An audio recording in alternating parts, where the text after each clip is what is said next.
Before we close this chapter, let's have a kinematic summary. What did we learn so far in a short description? So we have, of course, one-dimensional motion, and we have two-dimensional motions. One-dimensional motion is too simple to revise.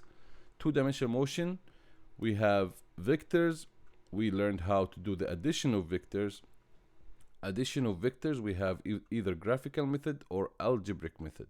Graphical method, we learned how to do it by drawing vectors to scale and connect them head to tail. Draw the new vector from starting point of diagram to the end point.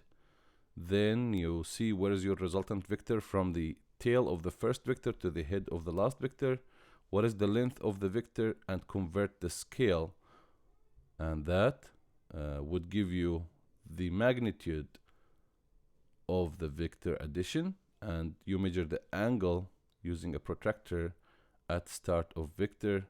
That would give you the answer for the magnitude and direction of the vector's addition. Algebraic method, you split the values into x and y components using rx equals r cosine theta and ry r sine theta. You solve separate equations in x and y, then you combine the components using the Pythagorean theorem, and that would give you r equal the square roots of x squared plus y squared. Then you determine the angle based on that using the tan theta equation, or sine theta or cosine theta, depending on how the vectors are being laid out over the Cartesian scale. Then we learned about relative motion and projectile motion. Those were examples of two-dimensional motions. So we said in relative motion, you define where the object is moving, air or on the ground or in water. Then you define v ground, v air, v wind, and you know what are these. You split the given values into components. Then you use the equation v equals v air plus v wind, etc. Then you use the algebraic vector method to solve for the unknown value. For the projectile motion, you split the values again into horizontal and vertical components.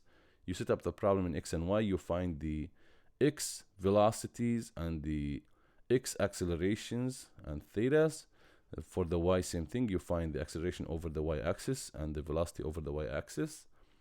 Then you keep in mind that the time is common for x and y direction, and you use the equation delta d equals vi by delta t plus 1 over 2a by delta t squared. Then you solve for whatever parameter you've been asked for in the problem or in the example. So you solve in the x direction, then in y direction, or you solve y direction, then x direction to find the needed parameter asked in the problem.